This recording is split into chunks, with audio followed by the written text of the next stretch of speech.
and the funny looks that we got in the store. Buy some gasoline, completely all funny on store MasterCard. Tonight the revolution's on me. Do you remember that? One day in the streets when the cops were all lined up in twos. Well, we've been through your workforce, we've been through your schools. Now it's your time to feel some abuse.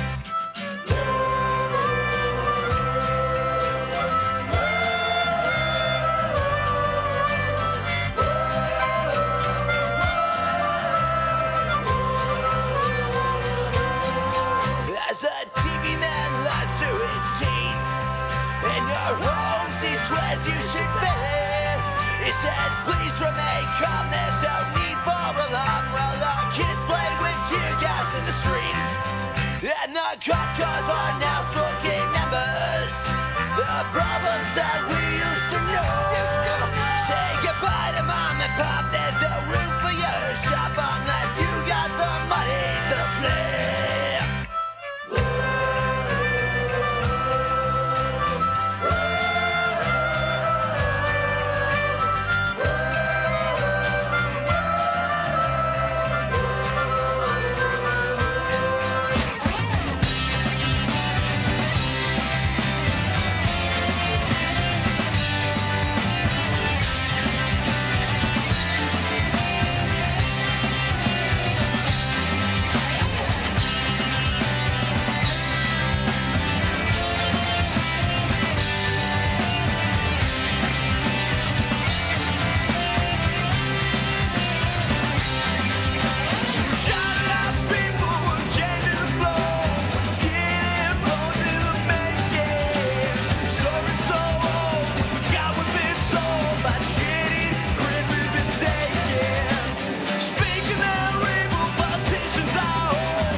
Hello and welcome back to the Goat Cave podcast. Hello.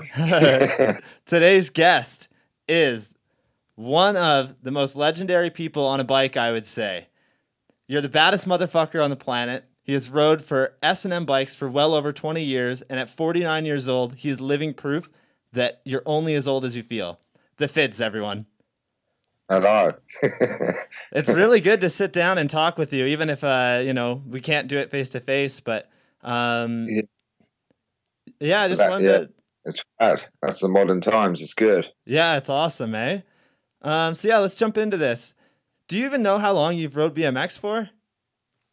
Not really. Like I started when I was like about 11 years old, I think. So yeah, it's not like an 11-year-old starting nowadays, but yeah, because exactly. I guess no one knew what they were doing back then. That's fair enough. But, do you remember what bike you had like first? No, not really. Like, well, yeah, I guess I did. Like, I started off like with like we had like these grifter things, like a rally grifter in England. It wasn't really a BMX. It had like 3 gears, and then like I started sort of like wheeling on that really, and then I think my first one was like something called a Silver Fox. So, but they were just they were real shitty then, like just broke. Wow. Yeah, it's pretty crazy to think back, like how long that was, you know? BMX has become such a big part of your life, I would think, as well as skateboarding too. Um, Yeah, how did you yeah. get started into BMX and skating?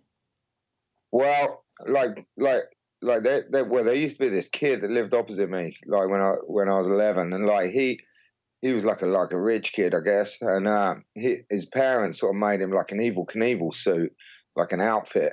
he used to like we used to like make a little ramp out the front, and he'd jump that. So that I guess that was like the start of it, really. And then I got my bike, and then I was off down the park, just like a local park, not a skate park, just like a park.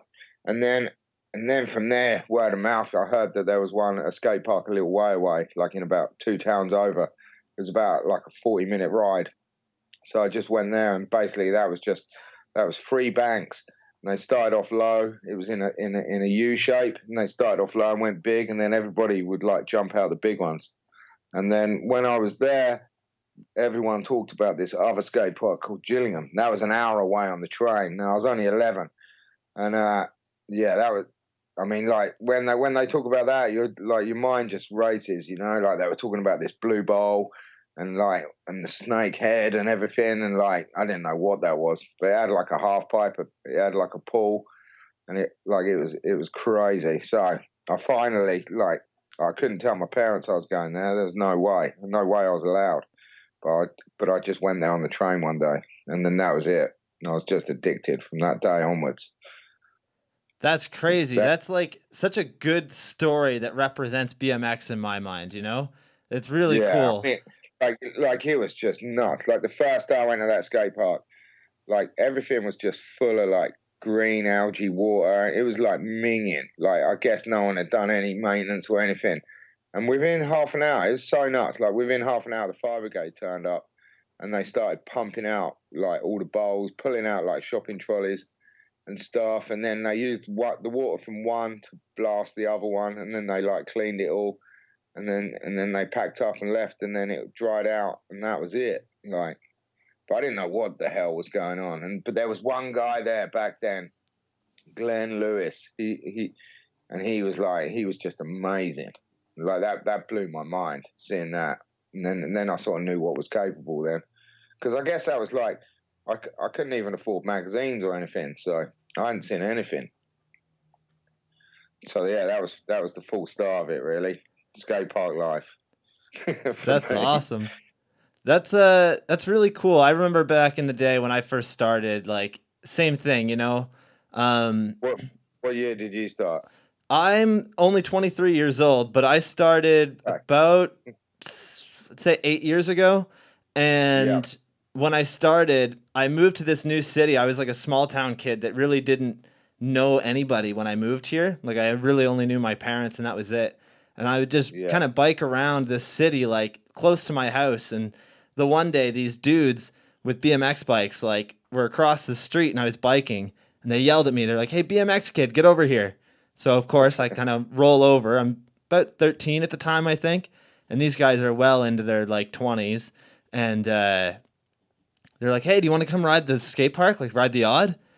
I'm like, "Oh, I don't know. Like we'll drive you." I'm like, "Well, can you drive me home later?" Like, yeah.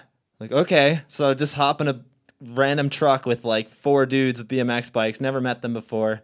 And that kind of got me hooked, you know? Like I really wasn't sure what was going to happen at that moment. And these guys were like, you know, they were cool when I was that young. Like it was so nice to kind of be accepted into something like that, even when like they didn't know me at all, you know? Yeah, I think that's what I loved about the skate park, because at school it just sucked. I was bullied, and it just sucked. I wasn't good at anything at school, like useless. I was like fully dyslexic, still am, but they didn't know what it was back then, or they were sort of testing for it, but they didn't know. They just said I was like a lazy or attention seeking or something.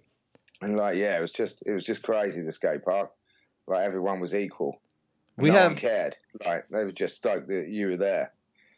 And then like if you tried stuff, like everyone was just stoked. So it was just mental. Like such a good feeling.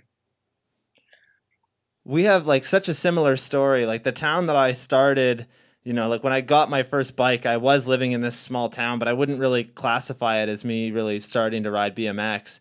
But when I lived in this small town, I constantly was bullied. I had no friends. It's the same thing. Like I, wasn't Yeah. really good in school or anything like that. I had terrible grades, and then I always did. Like I haven't gone to college or university. I have no thoughts on doing it Same. at all. Like I just think that I'm gonna try my luck with whatever I'm trying now. So, Yeah. but yeah, very similar. Like I felt accepted Yeah. finally at this I like. skate park, and that's kind of how things have gone since then, and it's awesome. So Yeah. I like it that you said like all you really cared about was how you're gonna get home. yeah, exactly.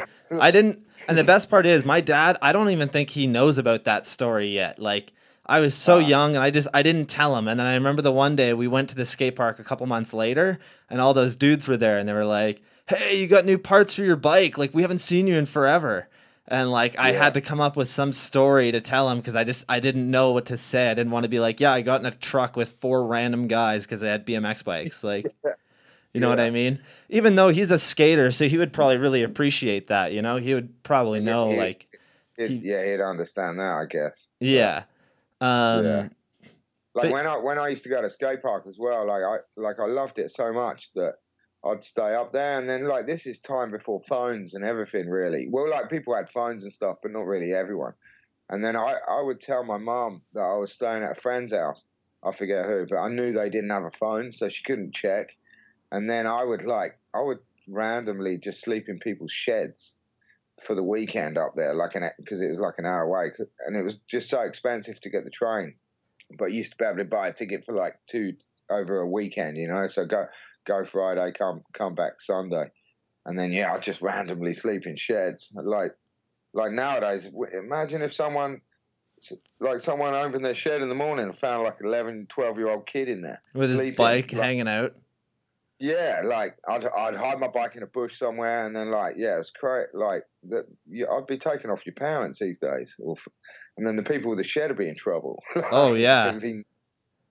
but I thought nothing of it. And then also back then as well, like we used to have like milk delivered everywhere, so there was milk everywhere, and I just drink milk. I just steal it, and, like just drink it. And then some shops would have like orange juice left out or something like that, and I'd just take that. Didn't care. That's awesome. How did you get food? Did you try and just kind of like steal it or Well, anything? that was that as well. Like I guess the milk would sort you out for the day, and then your friends would have like I don't even know how it happened, but somehow I'd survive the weekend with no money, just survive. It's crazy. That's awesome. I I think used to do that I, too. Like, there was one supermarket we used to go and like jump in the dumpster and get food and stuff. And then there was another one that was like full of cardboard, and we used to like jump off the roof into that at the end of the day. And we'd do that so much that all the cardboard would get squashed, and then it'd start sucking. And then we'd just sort of hang out in the dumpster all evening. With like it's crazy. That's hilarious. But, Oh but, but man. stuff's so different now. Oh Like it's yeah. just crazy if it is. Yeah, a lot of places in Canada too, like they don't even let homeless people like, take food from the dumpster or anything like that. They shoo them away or Yeah, they fucking get pissed at yeah, them, and it's like they're just people, man. They're trying to eat too. yeah, Like I bet it would be a yeah, different story if it's an 11-year-old kid with his bike, but you never know, yeah, right? yeah. But there'd have been about like five of us, so I don't know. Yeah, it's just stuff's way different now, but rad. It's funny. I always forget about these things. So, but like, I've been coaching at the local skate park, and then like I think, and it's kind of hard. And like I always think back to what I used to do, or how I learned stuff, or what went on, and and then I start remembering all these crazy stories and things that we used to do, and it is so different. Do you ever tell these stories to the kids and stuff like that? Oh hell yes, yeah, definitely. Especially like some of the parents, because some of the kids, like they drive them in like an hour away, and they won't let them get the train or anything, and I just yeah, in a way I'm a bit miffed by that. I'm like, come on man, just let the kids get on the train. Like they're 14, let them on. Yeah. Like let them out on their own. They're safe. They're the safest they've ever been this day and age. Yeah, They got and the internet in their pocket. Like yeah, it was crazy. Like it was crazy back like how times have changed from when I was a kid getting the train. But yeah, I think about that all the time, really. That's awesome. Yeah, in 4 years, those kids are going to have to be adults. You know what I mean? It's time to start throwing them in the water and let them swim because, yeah, they're not going to survive if they can't get on the train now. No. I work a retail job part-time just to kind of make ends meet and everything. And the amount of people that I meet that are like, younger kids that have no social skills and they don't know what they're doing at all just because they've been babied their whole life is so sad, Yeah, it's crazy. Yeah, that blows my mind. Well, like the other morning I was in in some place getting some plumbing supplies, and then this guy runs in, and then he's like, "Oh, can you hurry up? I've got to get home and take the kids to school." And I was thinking, like, I used to like walk an hour and a half to school. Yeah, exactly. No one, like, it was fine. I just thought to myself, let the kids fucking walk to school. That's why it's a mess driving around at that time. No, that's so true. It is. So jumping back into coaching, are you doing the coaching at the source? Yes. So something. Yeah. So like about 3 years ago, they set up something with the local university to get it sort of kite marked our coaching sort of thing. And like, yeah, it's been interesting. It's been awesome, really. I love it. Like, but I hate calling it coaching.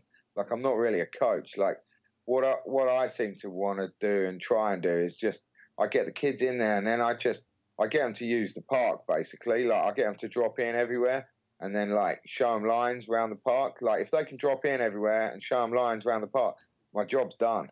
Then it's down to them, So, but it's just like, yeah. So I don't really like coaching. And then I do a lot. I've been doing a lot of like for older people as well that used to like ride back in the day that are just getting back into it, and that's pretty rad as well. But like I just tell them, man, like, just chill. You ain't gonna win no X Games, but like I'll be stoked if you do.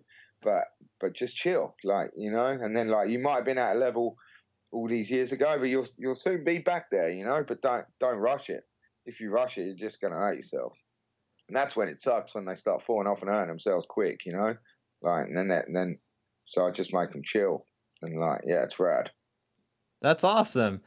Sometimes it's better just to flow around and not really do too many tricks. Myself personally, I don't even have that many tricks. Like, I've got my 3 favorite tricks that I love to do, which is tabletop, turn down, and a tail whip. Like, those are my 3 favorites, and I love to do them. And that's kind of like all I do, Other than that, I'm just boosting big quarters and stuff like that, jumping off roofs, easy stuff. Like, I just enjoy the fun of BMX, being around my friends, and also, it's good to challenge yourself sometimes too. But myself, yeah, I love it 100%, and just going each other on, bullying each other to do stuff is awesome. Like, late as well, the skate park where I hang out, there's so many like younger kids that are getting good, and like, yeah, and then, but I'm pretty competitive in myself, so I'm like, I won't let them learn stuff that I can't do. I'll call them out, which is good, man, because I need that. I need that push. Otherwise, I'll just go there and just be milling along, like just basics. But yeah, it's rad. That's awesome. So what age are most of the people that you're coaching? They're a wide range, really. Like, so we normally coach on a Monday and a Tuesday. So it starts at 4 till 8, and there are hour slots. So like the first group, so like pretty much like the kids, let's say from like, we've got a 3-year-old right up, like they're sort of 3 till 10 in that. They're like they're like the real rookies. Basically, they're the ones that like the parents want them to do it. They don't really want to do it, I reckon 95% of them don't really want to do it. The parents are making them do it, which I think sucks, really. But there's a few of them that are just awesome, And then the next group are slightly better, right up till like I call them the pros, because the kids are awesome. They're better than me. Some of them that just come, I guess, and get tips and whatnot. So yeah, so it's all, and then also on a Tuesday we have adult coaching as well. So there's like, yeah, there's dudes like my age. Well, not quite my age, but nearly. So, but they're generally dudes that used to ride back in the day. Apart. Yeah, there's a couple there that are just like sort of seen it and thought, oh, I'll have a go at that. But but they're terrible. Bless him. But yeah, one guy, I don't even know how he done it. He did a kick turn on a flat bank that's probably 2 foot high, and somehow broke his femur. Oh my God. Yeah, and he's still limping around moaning now, like 4 months later. I'm like, dude, come on, man. But he's just one of them dudes, and one of them wussy dudes, you know, like you just get them wussy people. He's just one of them, bless him. Yeah, that's fair. Crazy. Yeah. So, talking about breaking femurs, in 2018, you broke your femur doing a backflip on your birthday. You were riding Mega Cavern in Louisville, Kentucky. For people who don't know, Mega Cavern is an underground dirt jump park, and it's huge. How difficult was it to get to the hospital from there since you're underground? Okay, so it is like there's a clue in the name, Mega Cavern. It is mega. So I guess like the Mega Cavern, they dug it out to make the concrete to build the city. I think back in the day. So it is crazy. And then I think for years they just been putting topsoil in there. Anyway, they made them jumps. Snapped my leg. So I had to I was on top of the jump and I couldn't get off of it. I just thought I dislocated my hip or something. I didn't think it was that bad. And then I was there with Derek Gerard, Leland, I think Mike Courts. Anyway, like they didn't know what to do. And so I said, look, man, you need to get the wheelbarrow and put a pallet on it and then lift me on it and then we'd get out of there. Because also we hadn't paid neither. We'd just like dodged in there.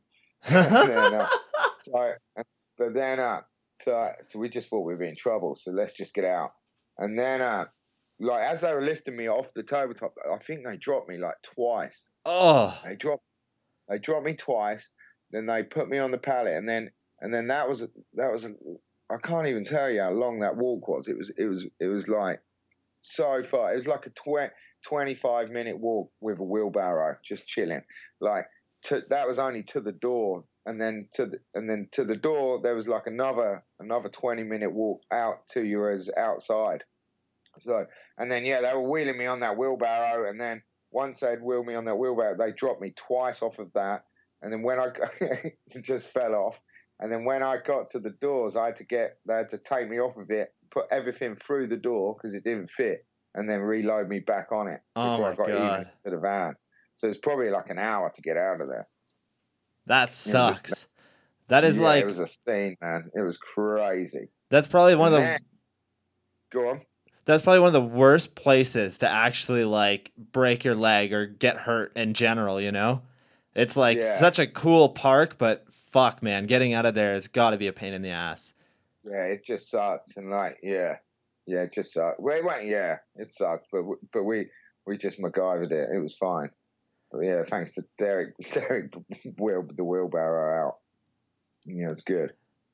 And when I got a hospital, that was even crazier. It was like in Louisville, Kentucky, and it was like this ghetto hospital, and like. When I first got there, I don't think we was allowed in first because like there'd been a shooting or something, and like it was just everybody was just like drugged up, like for the prescription drugs and stuff. It was just crazy. And then when I was in there, I was just like chilling before I'd got a room or anything, and they'd given me some drugs, and then this guy next to me, this black dude, he had a broken arm. And I was like, oh, what you been up to? I was just off my nut, and anyway, he told me whatever. And then later on, the nurse told me, she was like, no, man. Like, his friends broke his arm for him so that he could get on, like, medication and his friends could share the medication. Oh, that's fucked. Yeah, so, like, they were all like that, really. Like, yeah, it's crazy. And then when I woke up in the morning after surgery, the guy in my room next to me, the other side of the curtain, all he cared about was, like, what prescription drugs I was on. And I was like, well, I don't even know, mate. Like, it was just crazy. That's so sad, man. Prescription drugs are like the new thing that people are taking so often, and like a lot of people are dying from them. Yeah, it's not. I mean, it's not like that in England whatsoever. Like, it's really not. Like, even after all of this, like when I left the hospital, I had a prescription and we went and got the drugs, and like I was sat in a car park with Leland in Louisville, and where I was, there was 3 like places where you could get the drugs. and they all had drive-ins, and we could see them all from that one van. I was like, well, that's just a mess anyway, isn't it? Like, I can work that out. Yeah. I guess that's, like, that's just crazy. Yeah, I feel like they need to make it less convenient, you know? Like if you get a drive through where you can just go and get drugs, like that's not good. Yeah. That's great. Like, blew my mind. So continuing on with your leg, how long did it take you to be able to walk again, and then how long was it till you were able to ride again? Okay, so I had the surgery, and then like within straight away you can walk straight away. So like, and then like I learned through that you can just like, well, basically like they invented that, putting that nail in World War II. The Germans invented it. So for the parachutists, because a lot of parachutists were snapping their legs and they wanted them back out there fighting quick, So they came up with this surgery where they pull your leg straight, get the bone straight, drill it, put a nail in it, fix it at both ends so it don't go anywhere. Once that nail's in, if you think about it, as long as there's no other damage, the bone didn't come out the skin or anything, or rip any ligaments or whatnot, you're good to go. Like, it's all in your mind, And then I was reading a lot online, like different blogs of like motocross dudes and stuff, and then in that you get like wussy ones, and then you get the hardcore ones, and like basically you're ready to roll straight away. Like, you can walk around, Like, it's like my leg was still fat for like 2 weeks, like swollen and stuff. But after that, it was just getting better and better. And then really within 6 weeks, you're good to go, really. That's a pretty quick recovery time. I always thought it was a lot longer. I dated a girl that was a hockey player, and a girl like body checked her so hard that she snapped her femur, and like that girl still has issues walking to this day. I guess it really depends on how much damage you do. Yeah, like I guess every break's different, because like it depends what the bone does and where it goes and whatnot. But in general, like you're pretty good to go, really. So I think like it's crazy. Yeah, within 8 weeks you should really be back to nearly 90%. Wow. You're always going to have issues where the scar tissue is and whatnot. So and everything settling down inside, but I think even after 8 weeks, the bone's grown back. Did it affect you at all since then? Only semi-mentally, I think. I think about, like, I never want to do it again. Yeah, that's for sure. I think about that sort of thing. And then, I don't know, like, at the minute, I'm suffering bad sciatica, like this nerve in your leg. Yeah. But I had a little bit of that before. And then, but I don't know if it's got worse because of that or not. I don't know. I'm about to go and see a doctor this week about that sort of thing. So, but yeah. Well, I hope they're able to sort that out for you. I know that that's like a really shitty thing to have. I think a dude that I used to work with, he was a BMX rider as well. He had a sciatic nerve in his back, and like he certain days just couldn't even like ride at all. Yeah, it's like it sucks. Yeah, like at the minute, like if I'm on my feet all day, like come the evening, like I get this crazy pain in my butt cheek. Like it's insane. Yeah. Yeah, it's just, and then when I, like, if I just chill after that, then it kind of goes down to the top of my foot, which is like even crazier. But it's that pain when it's full throttle, it's crazy. It's hard to handle it. No, that's for sure. So I want to go a little back in time here. Back in 1995, you were trying 720s over dirt jumps on bikes that weighed 40 pounds. And you were pulling clean bar to no foots. Is it nice to see, or is it nice to be on a bike that is half the weight and stronger?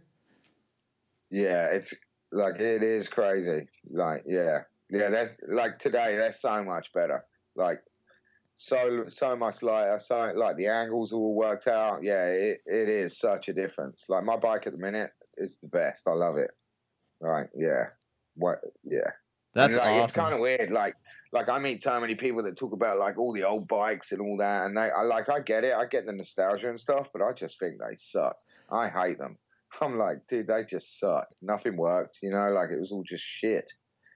Like, Yeah, I bet yeah, if they had to ride that bike for a week at the level that you ride now, they would be like, yeah, no, we're going to stick with these new bikes, you know? yeah, yeah. Like, yeah, it's like I always tell them, I'm like, there's a reason you got an iPhone 10 and not an iPhone 1. That's You know, very true. That's a really good point, actually. I really like that. it's true, man. Like, I mean, you can get all nostalgic and shit, but fuck, you don't want Yeah, one. Like, exactly. yeah. Do you remember how the forks bent on that bike that you had in that video part? Yeah. Well, like, yeah. I mean, like, when Inferno, I guess you're talking about, but like, so like back then, even then, like Mad Dog, he didn't even know what the forks were doing or anything.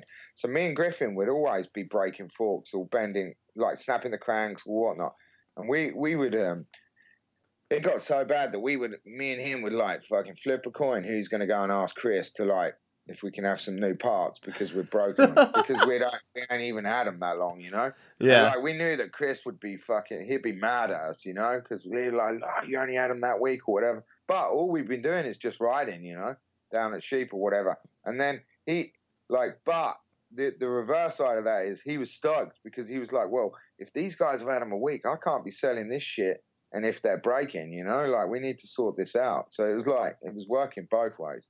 But yeah, it was funny. That's so true. Chris Yeah, is like such a good guy, I hear, you know, like he's had S&M for years and his wife and him run Fit as well. And, you know, yeah, it's really cool that, you know, he would take the time to listen to you guys and be like, okay, well, we do need to fix these. It sucks that I got to give you another pair of forks and that these are breaking. yeah. I can just He would imagine like, he'd never be cool about it. But really, he was stoked because we were like fully testing everything, really. yeah. So yeah, funny. What are some of the tricks that you were doing back then that you like were your favorite tricks? Have they changed much? Yes and no, really. Like I always loved freeze, and I always like loved the nothing, and like yeah, the bar spins have slowed down a little bit. Like you said, bar spin no foot. Alright, and then also like I was thinking, like I've been thinking about maybe so next year it'll be 25 years since that video came out. So I was thinking I might try and refilm it and do everything. And last weekend I was at this skate park and they had like a big resi box jump, and I was trying to do like no foot freeze, and it was scary, but I got them in the end, you know. So there's only a few tricks in that part that I'm a little bit sketch on that I haven't done them for ages, like no foot X ups. I used to do that a lot, and I haven't done that for a long time because the bike gets squirrely when you do that. So, but I'm pretty sure I can do all of it. It'd be a good challenge to do all of them again. Yeah, I bet it would And be.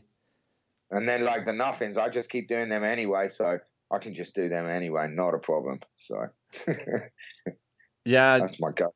nothing's you. It's definitely your go-to trick, which is awesome. Yeah, and yeah, like at the weekend we went to this new skate park, Corby, and they got this new ramp room, and Oh like yeah, that place looks insane. it is, it's so good. Like it's funny. Like I was watching some kids ride it, and like they had mad box skills, way better than me. But I could see they've never been that fast on a bike before. Like, yeah, it's good, man. It's proper like big trail stuff, really. But but I loved it. And then I was doing some nothings there, and I was like, damn, I need to film one because they're really good. Like, I can just chill. So yeah, it was wild. But like every time I do one, I don't care what you say, I'm stoked on it. Like it's like my first one, really. Like they just feel it's just mental, man. Like you get off your bike and get back on. It blows my mind. It's such a cool looking trick, and like the way that you do it is so clean too, which is awesome. To Yeah, talk about that new skate park a little bit, that place looks insane. I think the only yeah, place, like if you haven't seen it, but you've seen like more recent stuff, the only thing that can even compare to the way that that park must feel is that new Red Bull course that everybody's riding today in yeah, the yeah, Netherlands. It's yeah, literally like yeah, everything is so huge in that park and so big, and the transfers. Like I was watching Alex Colborn, like he posted a yeah, clip on yeah, Instagram. Like, what the Yeah, fuck? I was there. There was this other guy. I forget his name. If he's listening to this, he'd be livid. But anyway, dude, there's a viewing platform there where you're like level with all the jumps, and dude, he was doing like cork sevens, like he was just doing everything, no-handed fronts, and he was on our level. It's just nuts. And then at one far end, they got like a spine thing, and he did a backflip on that, and he just went. He went into the upside down position and then just traveled up about 10 foot. It was insane, man. That's Like, yeah, crazy. and watching Colburn ride that, doing them big transfers was insane. Like another level. Like I'd love that to be my local. I'd probably kill myself after a little while, but yeah, it's good, man. Yeah, that Yeah, it's park great. is. I think there should be more of this. Really, I think we've had two smaller amps for too long.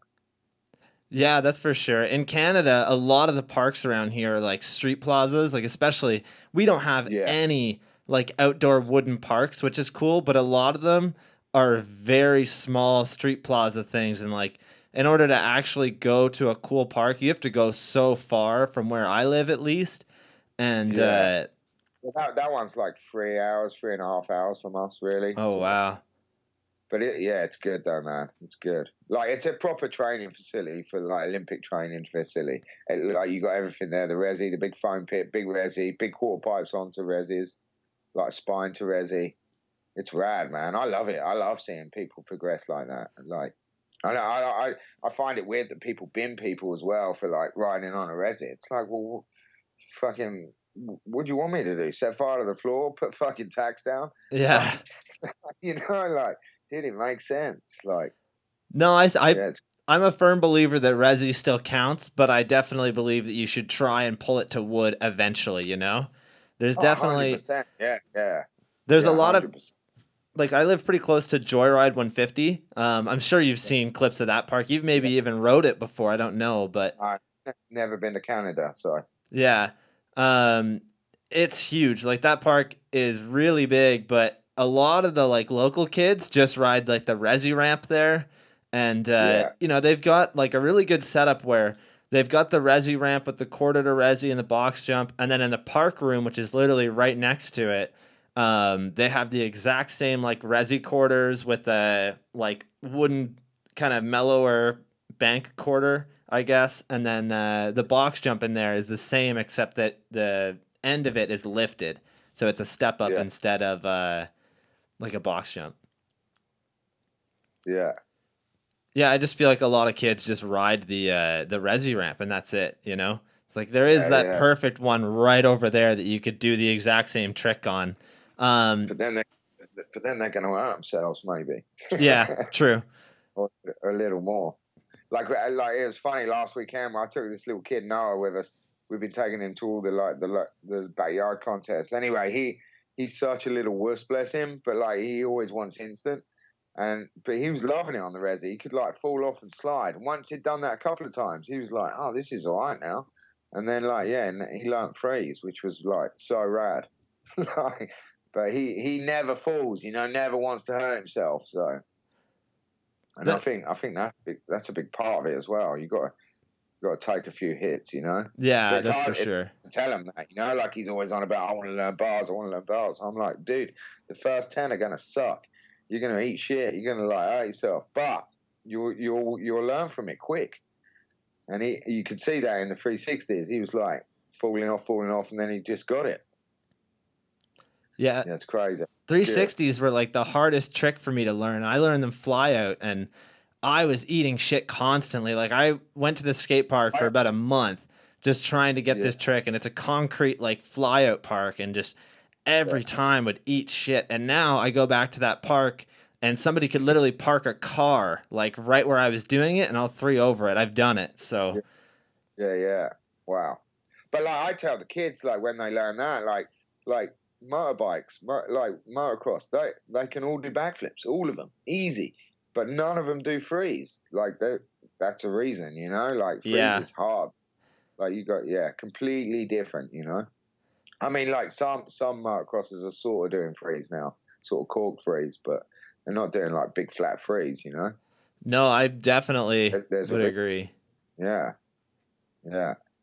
But But like, yeah, I've always loved freeze. Like, I always remember Griffin telling me years ago, like, if you can get over it, you can free it. Like, and for some reason that just sticks in my head. That's awesome. Do you have any stories from filming videos back in the day that you want to tell us? No, not really. Like, not really, because also like on that trip, I didn't even know we were filming for a video. Really, like, yeah, it's weird, man. Like, we just filmed, that was it. It's not like nowadays where like, okay, I'm saving these clips and this and this, you know. Like, even with my second video part for S&M 44 something, I was so livid when that came out because I filmed mine in 3 days. They came to England and like, we only filmed for 3 days. That was it. And I had so much more to give, And then I knew like that at the time, Rooftop would spend months, and Brian, like I knew that they'd spend months working on their video parts and stuff. And I spent 3 days filming. And then I remember when it came out, like, watching it, just thinking, this sucks. Like, I had so much more, like, in my head. So I didn't watch it again for like 10 years. I was like, no, livid about it. And then now I watch it and it's awesome. Like, it's crazy. It's crazy what's in there. But yeah, I remember just being so livid, like, nah, I had so much more to give. So, and I've never really worked on a video part, so I'd rather just go and do it straight away. Yeah, that's fair. Yeah. Oh, there was a clip I wanted to ask about from here. Sorry, I'm just looking at my notes here. Oh, in your frame promo with S&M, there's a clip where you do a huge 270 on a hip and crash. And with blood on your face, you get up and pull the trick. I think that's like a pure display of what BMX is all about. And that's your last clip in that frame promo. Where are the trails at? And like, have you done that before? Like 270 that hip? Right. No, like, I never 270 that hip. Like, Elliot, that's a big hip. And they're my local trails. Where I ride, Epsom. They're not local to me. They're like an hour and a half away.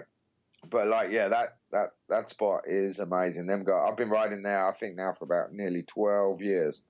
And like, yeah, so, but then even that video, like, even that frame video was filmed in 3 hours? That was it, 4 hours, like, one day. That's that was crazy. It, smashed out. Yeah, so. But then it's like, I don't know, like even that, when I hit my face, like, I fell off. But then from doing that, I know that I can do it again, Like, I know what I did wrong, if you know what I mean. So, but I think before I was actually freeing the one before that. So I was freeing it, landing, going around the berm, and then 270 in. And I don't really alley-oop much like that. So, but yeah, it's awesome, really. That's awesome. But then the guys at them trails are the best. They egg me on so much. They know how to pull all my strings and get me stoked, and like, yeah, it's crazy. The best times of my life, like, definitely there. Like, I drive home from there with the biggest grin on my face. Although I haven't been there lately, like last year, too much, because I've just been busy working and just busy with life. So, because it's quite a way away. But yeah, it's the best, that place, Epsom. That's crazy. The jumps there look insane. Like, watching that video, there's so many jumps there. Like, it just seems endless, Yeah, it is. There's some good, like in that whole area of like it's just outside of London. In that whole area, like in a 30-mile radius, there's like 5 sets of trails that are just amazing. There's like Jimmy's ones at Leatherhead. They're like mountain bike dudes, but like their trails are insane. You might have seen them on Instagram or something. They're on my Instagram, but like, dude, they're just insane, and they're the nicest dudes ever. They're like my fan club. I love them dudes. But then, and then I had this Australian guy come over, Mo, this year. I took him there, and he's been to all the trails in the whole world. He's been everywhere. And then he said, "Whoa, this place is like, top 3 in the world." And I just forget how good they are because they're just Jimmy's trails. Like, don't even think about it. Which is like, but I know I'm so lucky to have them all. So no, that's so true. I owe all my skills to Epsom guys. Like because there's so many different crazy lines there. Like, there's one line called Toboggan where you jump onto this like catwalk in the middle of a pond, and then there's like a massive big left hand hip. I remember going there one day and then them not letting me ride anything else but that line. And I was like, right, fuck you. I am going to master this. And then that was it. Like, just went off. Now I learned look backs, like, had the best session. And then they sort of get livid then because they're like, well, fuck, we made Fids ride this one and now he's killing it. But they love it as well, though. I know they do. Have any of those jumps ever had like issues with the city? Around here, we had some people that were building some huge jumps, and you know how the story goes. A couple people find out about them, and then they start bringing people there, and then all of a sudden, 3 years later, these jumps are gone. Yeah, Epsom's been there a long time, but they somehow they've sort of fenced it off. It's on some famous land. Henry, I don't know, one of the kings, one of the eighth, I don't know, Henry the Eighth or something. I think it's in his old land or something. But anyway, there's some houses that sort of back on to the trails there, and I think a few of them people have like made their gardens bigger, gone into it, and then sold their houses and moved on. So there were some issues with that where they were sort of stealing land, and then but Epsom's fenced off, and then last year, I don't know, the city got involved and somehow shut it down. They put a lock on the gate, even though you can just climb over the fence somewhere else. But like, yeah, and then and then one of the local dudes, John, he's been having nightmares. He's gone grey over it, bless him. But I guess they've sorted it out. I don't know. I think they're just more worried about people getting sued or something if they get hurt or whatnot. But yeah, I don't know. And then Jimmy's ones though. One of the roads was because it's next to like a big main road. And I think they were going to widen the road, but it doesn't actually come into that area or something. So they were a bit worried about losing theirs to the road, but I think it's all right. So, but one of the riders there is like a really good technical drawer or something. So he mapped it all out for him. Like, I think even with a drone or something, and like, no, they were safe or something. So, yeah. But yeah, we have some sort of issues here. Like, yeah, some places. But most are generally all right, really. Yeah, that's crazy. We don't have like them rules that they do out where you are or in America or whatnot. So it's a bit more lax. Yeah, that's fair. Here, like the city has built us jumps, but the jumps they've built are like so terrible, and they're never kept. And you can get like a huge ticket and a fine if you try and upkeep them yourself. Like people have, they're like so against it. They have like a dude that they hire that does it maybe once every 3 months, and like that's people. Not enough. It needs to be every 3 hours. Yeah, and because it's all public, like they're just not like it rains and people show up. Like public trails or skate park trails just sort of suck really, just because due to the, like no one's fault. It's just the traffic on them, and no one cares. Yeah, that's so true. Yeah, I always think, they just suck. So I wanted to talk about, there was an ad that you had in Ride UK where you're doing a turn down over a box jump, and I believe it's in someone's backyard. I've always wanted to hear about this ramp setup and where it is. Is it still there by the chance as well?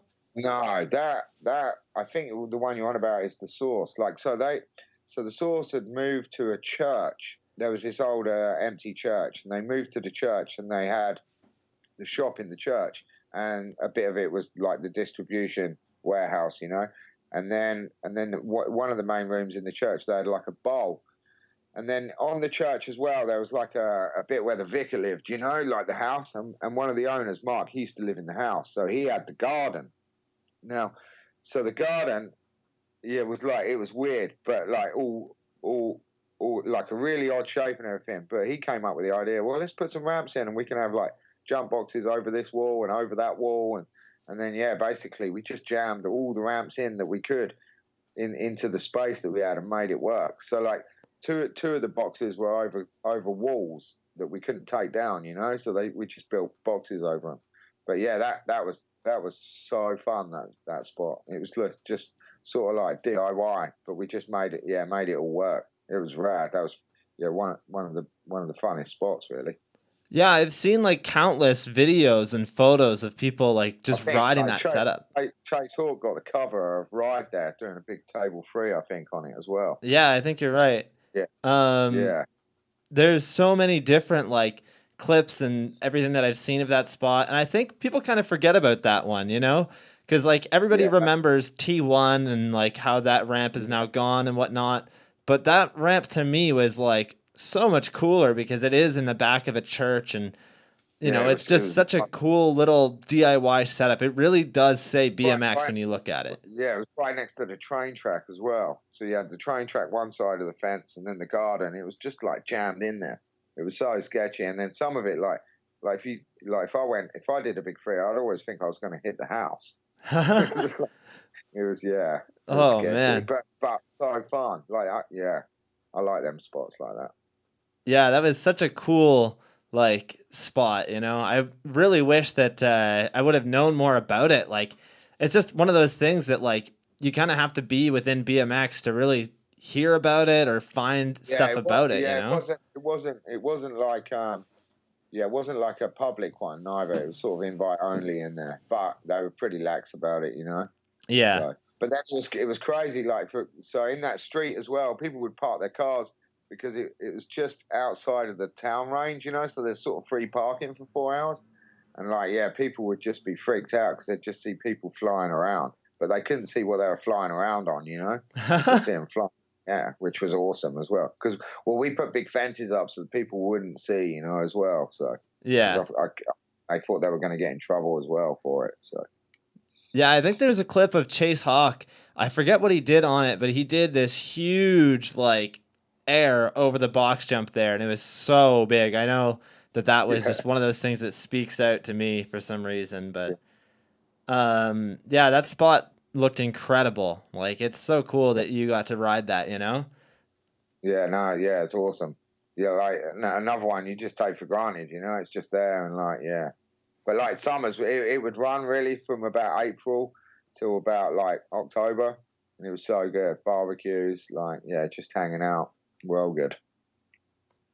That's awesome. It's really cool whenever you can get like a barbecue going. Whenever I do BMX jams, I always bring mine and just try and get that going. I don't know why. I'm just like it's such a fun feeling. Yeah, that's what's Um rad about sales in the summer as well. Everyone's cooking out and like yeah, it's rad. yeah.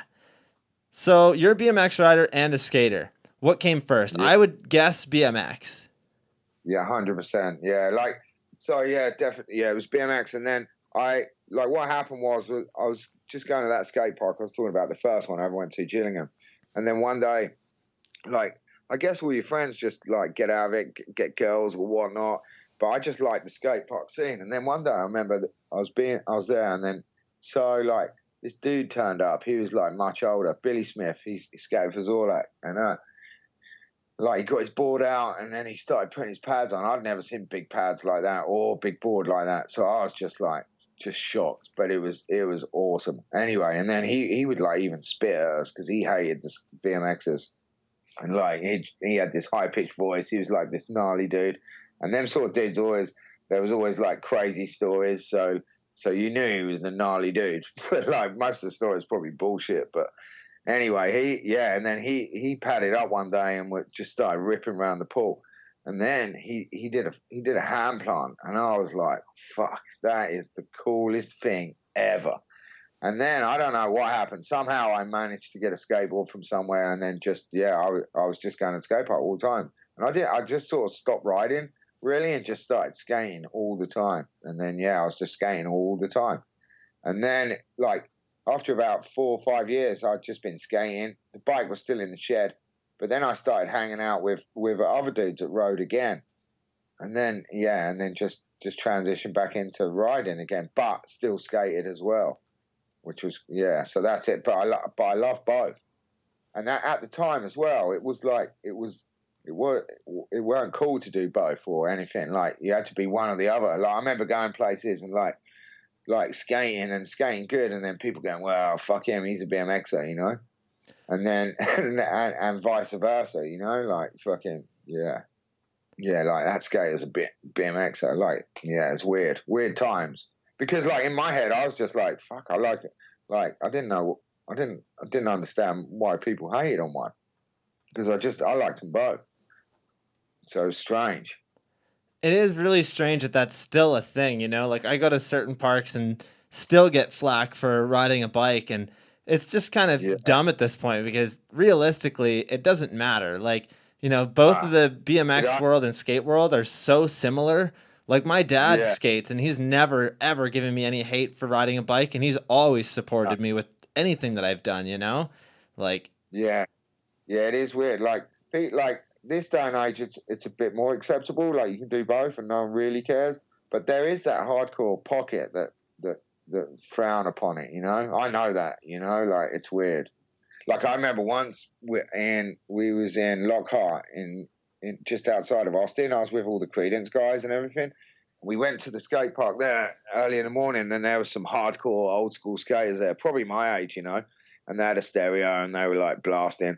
And then we were all like riding, and it was like a bit split, you know, between the two. But then like we were, it was one of the best sessions ever. Anyway, everyone was going off. I was going crazy doing fives and stuff, and like they were semi stoked, you know, because how could they not be when they're seeing like Clint and May and Nito all going nuts, you know? yeah. And you're like, you can't deny it if everyone's like really good. Anyway. And then right at the end of the session, I was like, "Oh, can I have a go on your board?" And they're like, "Oh, go on then." And then like, dude, I just rolled in, did a hand plant first go in the bowl, and they were just like chins on the floor. Like most of them were stoked, but a lot of them were fucking livid. But I loved it. It was like, you know, like a big middle finger to you, like fuck you, you know, like. And if you did it with your shirt off, it would have been a literal big middle finger. Yeah, that would have. I think that was before the tattoos. but fuck, like, but I love it though. Like, I've been to so many places in America where they've gone, no, you can't ride, and I go, okay, cool, I'll skate then. And then they're like, oh fuck, you know, like, I love it. I thrive on it, really. No, that's so true.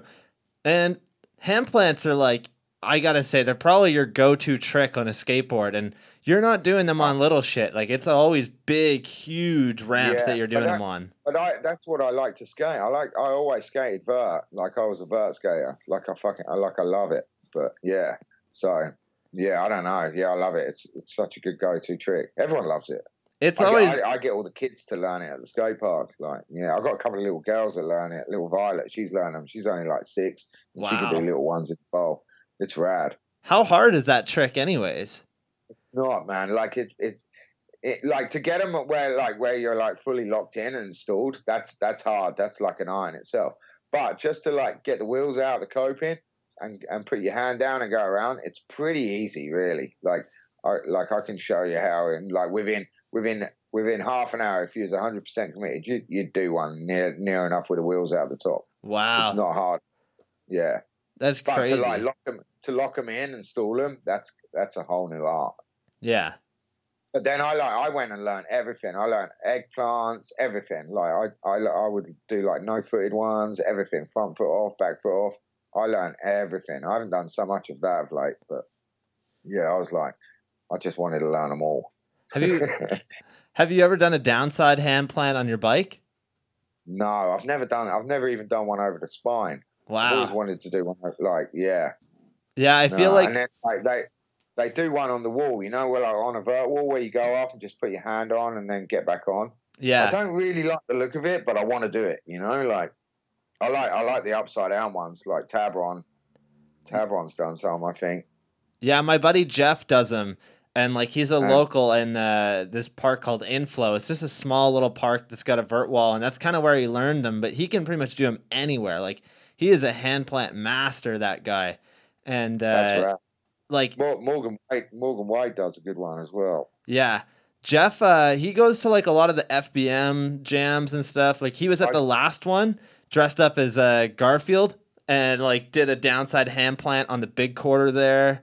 Wow. Like the upside down ones. That's so crazy. Yeah. Yeah, it's nuts. Like I don't know. I worry about getting hurt on that one, I think. I don't know. Well, I just haven't tried it really, to tell the truth. I know. I'm like, I really want to learn that trick. I'm so scared of it. Like, it's so gnarly because you're pulling off like a flare, but like you're not doing one at all, you know? Yeah. Maybe I need to try one at that Corby on the reses. Yeah. Because they got a big quarter there. Like I learned flares. I'd never done them. And like, dude, it was kind of easy. Like I was committed and like, I was 100%, and like I did 5 into foam, and then like on the first one was a nightmare, and then after that I knew who I was, and then I was like, right, damn, now I've got to take it to the resi because I know what I'm doing, and then on the 5th one on the resi, I rode it away.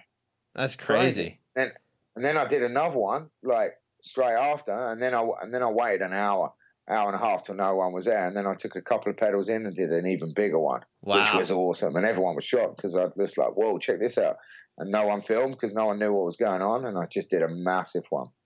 And then last week when we were there, I just did one into foam, but I knew exactly what I was doing. I just haven't done it normally, really. Yeah. But I know I can do it. Like I wanted to learn it, like because if they had the Vans thing at Malaga again, I was going to go and then do one out the bank, out of the quarter onto the big bank. I thought it'd be perfect for it, which it is. So I was like, yeah, I'm gonna learn them. But they didn't run the contest at Malaga, so it didn't happen.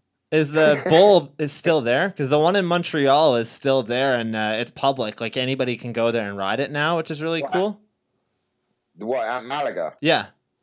Yeah. No, yeah, my friend's James Brooks just gone out there right now. Yeah, no, you can just go out there. You have to pay, but it's only like a couple of euros. Yeah. It's nothing. But like, yeah, but it's fully locked up and everything. So it's like, yeah, it's run by the city. So that's really cool though. Amazing. Yeah, and there's never anyone there. Like never anyone there. It's like it's crazy. Like That's you go so there weird. and there'd just be like 5 dudes from England, different parts, like gone out there for a week because it's kind of cheap to fly out there and the weather's good. Yeah. It's like Europe's Austin, really. I've got a few friends that are like from Ireland, and they go out there quite often as well, and they love Malaga. Yeah, it's rad, man. And then within half an hour train ride, you got other parts as well. It's a rad spot, man. That's crazy. That's like it's really cool that Vans does that, you know, like they're doing these contests around the world and they're leaving these bowls for people most of the time. Yeah. Yeah. Like Montreal for me is about a 6-7 hour drive, and I typically go there like a couple times a year, but next year is my plan is to go there and go and ride that bowl because it is so cool. And we don't even have like big bowls like that around here for the most part. We had one in town, and it was built on an old trash dump, but they didn't wait for everything to settle. So it essentially like they drilled down 20 feet to put pillars in, and they hit nothing. But they built it anyways, and like it just essentially caved in after 6 years. So yeah, wow, that's what happened at the Mega Caves. Like they shut them because there was there were some big sinkholes. Half the zoo fell in there or something. Oh my god. Yeah. Is the Mega Cavern still there then, or no?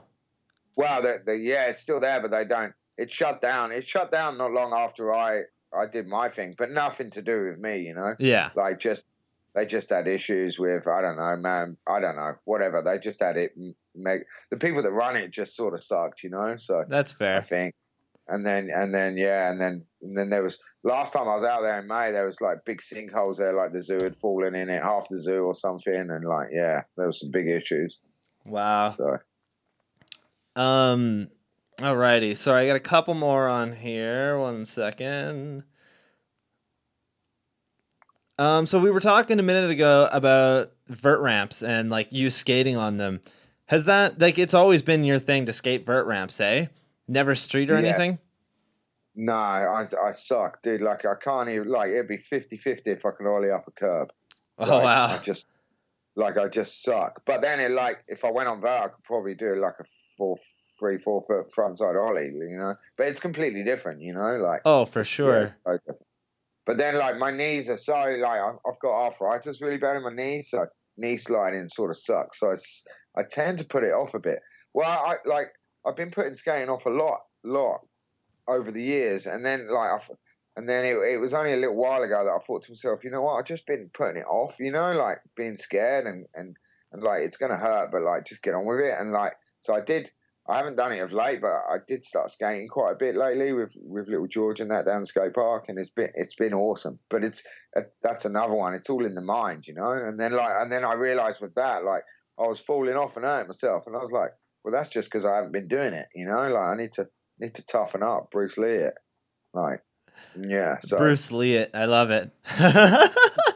I told little Noah about that. Like my little friend, he didn't know anything about it, and I was like, dude, Bruce Lee used to like kick sticks and stuff to like toughen himself up, Yeah. and like yeah, and so I was always like, I always give Noah like a Chinese burn or something, tell him he needs to toughen up.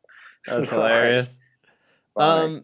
So you posted a clip the other day of you doing a flip into some water at a Fids contest. I know that you put a little bit of backstory up on your Instagram for it, but can you explain kind of a little bit more about that? Okay, so yeah, we was all at a fees contest in France, south of France. It's all warm, and then for some reason at the harbour there, next to the contest, they had like this big, well, one of the first ever mega ramps, I guess, but it was just into water, and it was for the snowboarders. So snowboarders would get on it and then roll in, and then on top of the ramp was like artificial grass, which they watered down so that I guess the board would slide easy. But it just made no sense to us, like the BMXers. Like, why would you snowboard in this like crazy hot place and then just do all your tricks into water? Like, it was just strange. But anyway, and then I think like Rooftop was involved. There was a few others, and then I think there was some money put down for someone like to backflip off it, and I was like, dude, I'll do it. But you had to get out to the pontoon as well. It wasn't like you could just get on it, and it was heavily like security there, so you couldn't get on there. So I think someone had made a diversion, and then I jumped over and then got up there, and I remember it being like really windy. I think, and then also like Mozza was like saying, Ian Morris, he was saying like, well, I'll throw money in because it's going to get on props, and that's coverage, and like, you know. And yeah, so basically I just jumped over there, got up on top of the mega ramp, but it was like really windy, and I thought I was going to eat shit rolling down because of the wet grass, and like it was really narrow as well, and I'm pretty sure I've never even done a backflip then. So yeah, and then just sent one. Like, It is into like the water. funniest clip because it's like half flip and then right into the water. And like Yeah. it is, you can tell just from the video that it is so slippery and like such a sketchy way to do it. Yeah, it was gnarly. I just thought And that then was such a cool clip. I think like I just left. I didn't even have any floating stuff on my bike or anything. That just sunk. But some local kids got it or something. I think Rooftop paid them or something. And then yeah, I was reading on the comments on the Instagram that someone like these kids had got it, and then they bought pizza with the money and were stoked. So That's hilarious. So, yeah. But yeah, I forgot about that, and then like yeah, it's crazy that someone like that guy at mid school had like so much. Yeah, he's got behind the scenes footage of it. That's crazy. Yeah, I want to talk to that guy actually because he has such a huge knowledge of mid school stuff, and you know, I'm trying to kind of keep it with a lot of people that know so much about BMX or just older mid school people because I want to learn so much about it, you know. Yeah. And Yeah. yeah, I must have met him in the past. I don't know who it is, but I must have met him. So yeah, I might message him soon. Even posted up some other clips, like one year at Cologne at the Worlds. I rode street, and I remember everyone just binning me because I didn't ride dirt, I rode street. But I remember qualifying 9th, and like in the World Championship street, and now I didn't even bother riding the final. But he posted up some clips from that one as well, which was wild. That's crazy. But that was before time where everyone had a phone in their pocket, you know, like no one had cameras and stuff. It was hard, it was expensive to have shit. No, definitely. It is pretty crazy that now it's like everybody needs to have a phone on them, you know? Like it's such a necessity to most people. You don't need it, but like it's kind of weird if somebody doesn't, you know? Yeah, well, like if you leave the house and you ain't got it, you panic. Yeah. It's funny, like yeah. Oh, I love it though. I love it. Bring it on. Yeah. I love it. Like, can't get enough of it. I'll tell you what I did the other year. Last year was really good. Well, after I snapped my leg, I went to the outdoor park and just it was such a hot day and I wanted to ride. I hadn't ridden, like it was the first time since after breaking my leg, and I just sat. I got a tripod and I self-filmed myself like the whole day, and like it was so good. Like it made me more motivated to ride, like just to go and like just self-film. I want to do more of that really because it was rad, really, like well good. I was pushing myself crazy. And then some kids turned up and they're like, do you want us to film? I was like, nah, mate, it's fine. I've got it. Like, takes that out of it. That's for sure. That's actually a really good transition into my next one. Over the last 25 years, BMX has been through a lot of changes. Can you name off some of the biggest ones and whether it has been for better or worse? Instagram kind of falls into that as one of them as well. Yeah, dude, I don't know, man. Like, it's a hard one, isn't it? Like, I'm watching this change at the minute where we're going through to the Olympics and stuff, and like, like that's a weird one. But I'm all for it. Like, bring it on. Like, what are you gonna do? Like you can always moan about everything, but it is what it is. Like, yeah, I don't know. Like, yeah, I don't know. I'm always stoked on the new stuff. Really. Well, most of it, really. So, I mean, like there's been some game changing stuff like that when I first got an S&M, the first bike I got was an oversized with a clamp on stem. That was totally new. As where now it's totally normal. Like totally normal to have that size fork. Oh, of course. So, yeah. And then also like no brakes. Like kids now just get on with no brakes, which is awesome as well. I think it's awesome because they got such mad skills. But like it was funny because some old boy was talking about it the other day in the skate park. Just because they can come in, the public can come in and just view and hang out. It's a weird venue. But yeah, he was like, I've just noticed they haven't got any brakes. I was like, no, they don't need them. And that blew his mind. But it's totally rad. Oh, of course. Well, at a skate park, especially, you really don't need them, Like, I run brakes, but I run them because I like to do foofanoos and abubakas and, break tricks. But I also ride my bike around most of the time anyways. Like, my city's small enough where I literally can just get around on it really easily and never have an issue. Like, most places you can bring your bike in and not, get yelled at or anything. So I think as well it makes you a better rider, like I feel that people that ride BMX or bicycles that transition to ride motorbikes are way safer because like when you're riding your bike and then you're going in town, it rains and then your brake don't work. You're picking your lines through, like your exits and everything. Yeah, that's very true. You get a mad skill, that no one else has got. You can't give that skill to someone who's got out of a car and got on a bike, like yeah, they don't have them skills. No, that's very true. I think that's a good one too, actually, is just brakes. It was such an essential thing a few years back, and now it really doesn't exist. And myself personally, I think next season I'm actually going to throw a new front fork on that has the front brake mounts and start running front brakes because I've been watching like a lot of mid-school stuff and like, you see these clips of Dave Assato doing like 540 nose picks on stuff, and it just looks so crazy. I really would love to get that trick, and I suck at foot jams, so I went in that video part, Inferno. I've got a front brake on. That's awesome.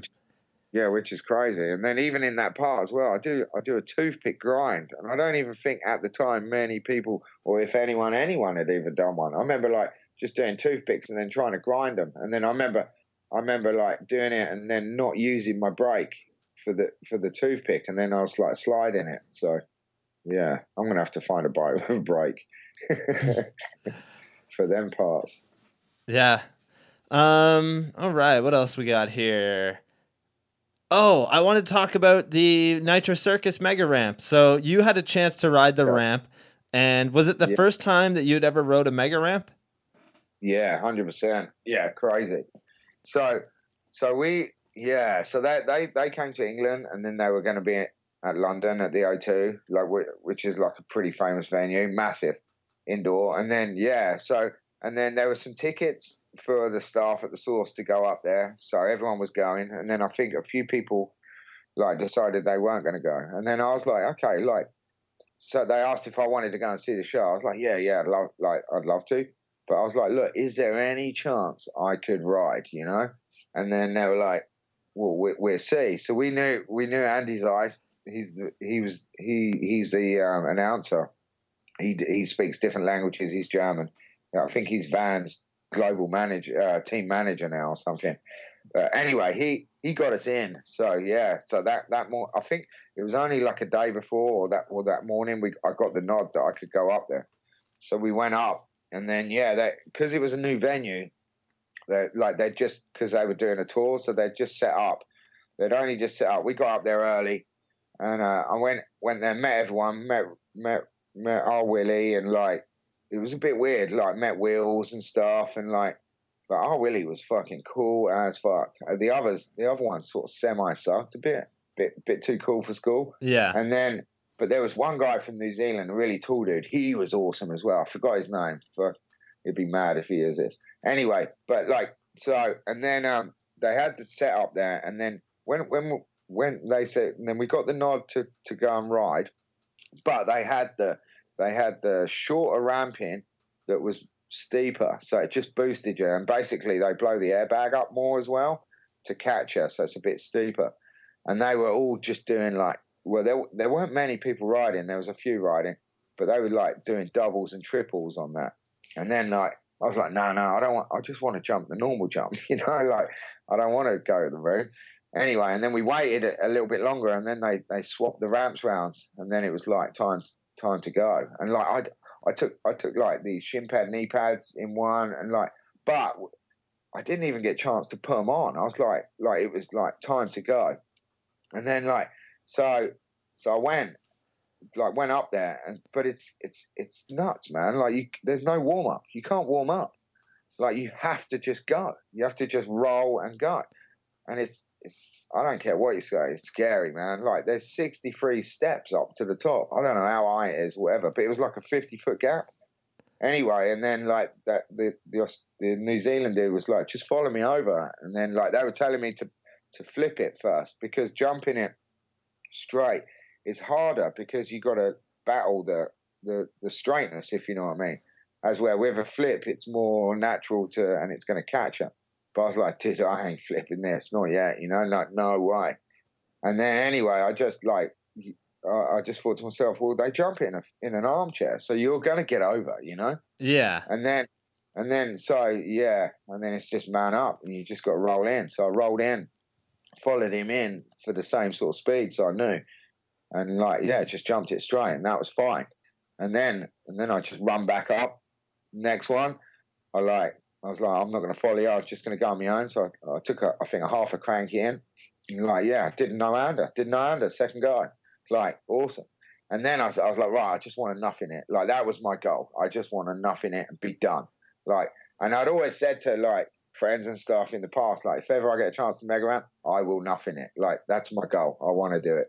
Like, I'd love to ride one with a quarter pipe, because I'd blast out as well. But you just can't ride them. They're not accessible. But anyway, yeah, and like fourth go, nothing did. Like, yeah, and then I even did a turn down on there, which I just did like normal at the trails, but come out early and went over the bars. That was awesome. And like, so I only rode it for 20 minutes, because they cut it short because they wanted to try some pyrotechnics out or something, make sure everything was safe. And then I was talking to Travis Pastrana's wife. She was jumping on a skateboard, and I was like, look, I skate. I'd like to have a go. And it's a completely different board. And she was going to let me have a go on a skateboard. But we run out of time. I was up for it. I was like, look, I need knee pads just in case, you know. Like, and yeah, the session got cut short because they were doing the thing. So I only rode it for 20 minutes, and I managed to get 11 jumps in, which was like, even to this day, I can't believe it. It was nuts. And then later on, they were like, well, do you want to ride in the show? And I was like, well, all right. And they were like, look, you only have to do one jump. So basically, we chilled for like 4 hours, and then it was showtime. And then I went out with everyone, and then they introduced everyone, and they all go. And then I was like last one to go. And then like they just said like a bunch of cool shit. Fucking, they said I was like the oldest dude ever to jump it. And there's like everyone in the crowd, like standing ovation sort of style. And then, yeah, I dropped in. I tried to nuff him, but only managed to get my feet off. But I didn't fall off, so. That's crazy. Yeah, it's wild. But, like, it's mad that, like, no one thinks about, like, the no warm-up. Like, you can't warm up. You know, like, if you go to a set of trails or you go to a skate park, you don't just drop in the deep end and go 10 foot. You go and have a little nibble about. Like, you know? Like, there's none of that for that thing. And it's crazy. And like everyone, and you think you got loads of time in the air, but you haven't, because you're going so much faster. I think you're doing 45 miles an hour out of that lip. And then Jesus. all of a sudden that distance is like so quick. It's over so quick. It's crazy. Yeah, you know what? I never thought of that either. That kind of blows my mind that you really don't have a warm up. You can't like, just hang out and kind of get the feel for it. You literally have Yeah. to jump it, and you cannot like, you can't No, just ride down and it. Probably that was it. That was a year ago on Black Friday. So I probably hadn't jumped my bike jumping in maybe a month. Wow. 6 weeks. Like I might have rode the skate park a few times that week, but all of a sudden you're up there and then you roll into 30, 40 miles an hour, buff out the lip. Like it's crazy. That is so crazy, actually. The other thing I really wanted to do as well was just crash into that airbag. I've always wondered what that was like. That's kind of shitty as well. But it was kind of good to crash the turn down. That was awesome. I really love the way that you did that turn down because like you did crash, but I gotta say, like when you landed and then slid, when you flip over and look at the camera, it's a big smile with thumbs up, and I love that, man. I think that's such a positive way to look at a crash like that. Yeah, dude, I just did what I did at the trials. I just came out early, but like I didn't know, But the thing is, as well, in them 11 jumps, I learned like there was one jump where I just rolled in, didn't pump or do anything, and I barely got over the sweet spot. Wow. Like because there's like that sweet spot. And I barely got over it. And then, like, even in that session, I learned, like, if I pumped, like, I could land halfway down the landing, which was even crazier. So I'd love to session it with my friends and just, like, because I'd free it and everything, like, easy, like, after you warm up. That's so crazy. Yeah. To talk about Ryan Williams for a minute. So a skate park I used to work at called All In Skate Park, they do a lot of like scooter stuff there, and they actually hire Ryan Williams for about a week every year to do like a training camp with these kids. And they recently built an outdoor like mini mega ramp with an airbag landing, and like the stuff that dude was throwing on it was ridiculous. And like that dude is just so good on anything he gets onto, like yes, he's a scooter rider, and he's one of the people that like, everybody talks shit about him because he's a scooter rider, but the dude did a backflip into the mega ramp roll-in. Like, you can't talk shit about that, man. Yeah, I love it when people talk shit on that dude for that. It's like, because like you're at the skate park and like any little rat on a scooter, you're like, get BMX. But then if they get one and then all of a sudden they're better than you, it's like, it's weird, isn't it? That's so true. It's crazy because that dude, I don't care what anyone says. That mega ramp is nuts, and like for him, he's won 3 golds. It's not easy. I don't care if he's a scooter kid. It's insane. Like he's got mad bike skills. He does that bike flip nothing. Oh yeah. Like, and to tail whip, and like, dude, he's crazy. It's like he's mad skills. He did when I was there. He didn't like, dude. He was like the coolest dude. Seriously, he was like the nicest dude. And what's also crazy is in the next town along from us, we got this guy, Dante. He's only 18, 19, little black kid. He's a scooter kid. He's like British champion or something. But he was in the show as well. So it was awesome to hang out with him. And I've seen that kid at the skate park. He's got on my bike. He's done a backflip. He's done a 720 over a box.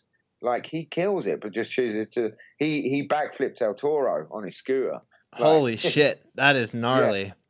Yeah, he's a rad kid, but he can kill it on a BMX as well. But also he's super like so cool and like it's good, bless him. But yeah, he was riding all the Nitro Circus shows, and he was shocked when I walked in there. He was like, oh my god, but stoked, because he's cool. That's awesome. Ryan Williams, he was so nice, cool. But he only rode his scooter when we were there. He didn't ride BMX. So yeah, I feel like a lot of people talk shit about him because he rides for Nitro Circus, and he's riding in a lot of these events. But like, it really shows that he's a really good rider because he's riding the mega ramp, like the wooden mega ramp, not the airbag one at X Games. Like he's clearly something special. So jumping 65-foot gap. Oh yeah, doing like a 30-foot fucking frontside flare. Yeah, like ridiculous. Yeah. Yeah, like that. I'd love to hit that quarter pipe. Like, I know it's gonna like it'd kill you, but I'd love to be like, yeah, be good. Yeah, that quarter pipe looks fucking scary, man. Like it Dude, is it's huge. hey, I went to Austin once and I was at X Games and I saw it live.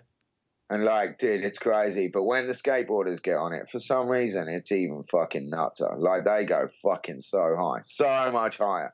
It makes it so much gnarlier than on a BMX. Like, Were it's just you crazy.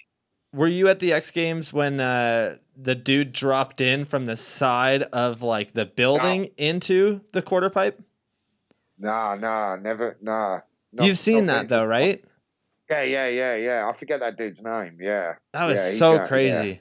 I'm like, that yeah. is fucking next level gnarly to try that. Yeah, 'cause they had to move it indoors because the wind's such a big factor on that thing. Like I was at the one at Austin when it was at the Formula One track and it was outside, and it was gnarly. But yeah, it gets so windy, bit of wind, and then I can only imagine, you know. Oh God, man. Like I've ridden parks where, like you hit a box jump and just a little gust of wind will ruin your fucking day. Like Yeah, yeah. Yeah, it's next not. thing you know, you're hitting this fucking thing. Like, no thanks. Yeah. But yeah, it's crazy to see skateboarding on it live because that's just nuts. So much faster. Yeah. It's Reason so and like, crazy. yeah, it is crazy. So, we were just talking about Texas. I actually would like to transition into something here. So, there was a clip of you at Texas Toast, I think 2013, where you do a 540 on the Hoffman Bikes quarter, and you eat shit like so hard. But again, like I was saying earlier, like, you look over and you've got a huge smile on your face, and you're just stoked to just be out with that energy. Yeah. And like that was like they had some sort of old school contest. Like, so you had to be, I guess, you had to be a certain age to ride it, I think, over whatever. And then I remember Nyquist laughing, joking with me, saying like next year because he weren't old enough to ride it or something. Anyway, and then I was sort of nervous and wasn't going to ride. And then I remember like I was there with Lindsay Hale and and then I remember saying like, look, if I get, let me know how high I was getting, because I didn't know how high I was getting, and like I thought I was only getting about 4 or 5 foot, but they were like, no, you're going like 7, 8, you're good, you know. And then it was funny actually. So before that, the week before, I was in Louisville and I bumped into Pat Miller at the skate park, old vert rider, and he was sort of training. He was training for that contest because they'd invited him down for it, but I didn't know he was training for it. And it's only afterwards when I look back that I realised. But anyway, yeah. So, and then I was at the contest, and then like I was doing I was getting up there like 8, 9 foot, and then they announced like best trick as well, and I was like, dude, if I could do a 5, then I'm in, you know, because I ain't gonna win the high air, no way. And then so I just started trying to do a 5, and yeah, it just kept. I probably had shit about 5 times. Didn't pull it in the end. I think I like manualed out of one, and like. But yeah, it was just wild. But that was so crazy because everyone was just going mental, you know. Like it was just such a rad vibe, like insane. And then it came down. It was me and Pat Miller in the final, like going head to head. We had 3 airs each or something. It was just crazy. And like, yeah, Pat won. It was wild, but I was getting I got like 10 foot out of it, which is nuts. Yeah, that is nuts. It was one of the wildest things ever. That whole Texas Toast was nuts. I got a check $500 for MVP because I didn't do good I did good in the thing but didn't win, you know, and then I rode dirt and it was just awesome, man. It really sucks that Texas Toast isn't a thing anymore, you know, like. Yeah, but it's like everything, man. It just gets too out of control. Yeah. You know, you create a beast, a bit like Swamp Fest, you know, like it just, because it's like anything, it just gets more and more and more, you know. So yeah, like everyone, like you watch the footage, and then more people go, and then more people, and then it's that fine balance, I guess, isn't it? You know, like, well, we've got this many people, do we take it to the next level? You know, like. But then everything else costs more, and like it's hard to keep it small, and you know, like it sort of sucks, really. But that's the way things go, really. Normally, like I always say, like the third one of anything's normally the best, you know. Yeah, that's fair. But Swamp Fest is proving me wrong on that one. That's getting better and better and better. So Well, last year was the third year for Swamp Fest, so I guess we'll see what happens this year. yeah, because I think it's a new venue. I think that dude sold that venue. So Yeah, even last year it was crazy, right? Like at the end of it, yeah, the fucking fire department had to show up because they were burning all the ramps. Like, so well, gnarly. they were worried that so there's like this like I forget what they call it, but like a stage there that they'd spent 30 grand on building. They were just worried that would catch fire. So it was just like a, you know. But even when the cops and the fire brigade turned up, they were cool, you know. But they just didn't. They were worried that this thing was going to burn down, basically. Jesus, yeah. You don't want that. But this year they did like start like there was no chill. They just started dragging all the ramps out, you know, like instantly as soon as it was done. Yeah. Like, yeah. But then even the owner was there, like in the bulldozer, bulldozing the loops and everything. Like he was stoked. Yeah, that fucking loop last year was ridiculous. I don't know how you're gonna top that. You know what I mean? Like loop to open loop right afterwards. Yeah, that's nuts, man. Crazy. I wonder what he's got planned because like the Odyssey Vortex thing was like so crazy. I couldn't believe that. I think it was Corey Walsh went around it 3 times. I'm like, that is so crazy. Yeah, nuts. Yeah, wasn't there like $1,000 first one round it? Who did it first go? Literally, like people were racing the second that it was cut open. People were racing to try and get it. Yeah, sick. Yeah, I can't wait for next year. I'm going next year. That's awesome. I hope you have fun, man. I've been wanting to try and get down to that. I don't have a passport yet, but I think that's going to be my intention is getting a passport and going. You need to get a passport. That's one of the best things I've ever got in my life. I think I'm on my 4th one. Yeah. Yeah, I definitely I got to get it. I got to just go and deal with it. So Alrighty. Got a couple more here. I've got 2 questions that I'm going to save for the end because they're kind of like one of my favorite things that I want to ask you just for that. But here's a good one. What are some of the best moments on your bike? I guess the best moments are just, I don't know, hanging out at the trails, isn't it, with your mates and just having a laugh. Like they're the best moments. I guess some of the sessions that I've had, I can like have been the best really. Like riding with the Credence guys at T1, like just when everyone just gets stoked and like I feed off of that all the time anyway, and like that to me that's the best. That's the best. Just riding with your mates and just pushing each other. Yeah, those Credence boys are crazy too. Like Clint Reynolds has that huge bowl in his backyard now, and then those jumps that go over his like. Nut.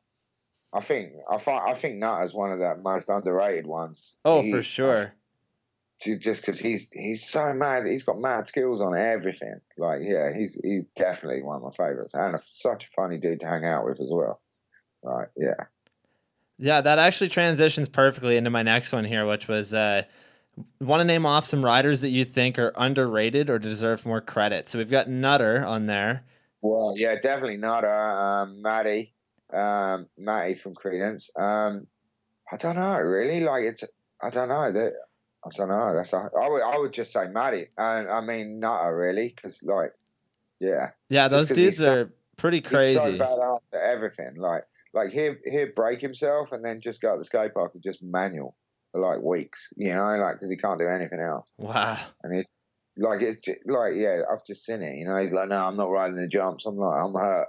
But then you'll go to the house park and he'd just be manualing around everywhere like crazy. So yeah, definitely no.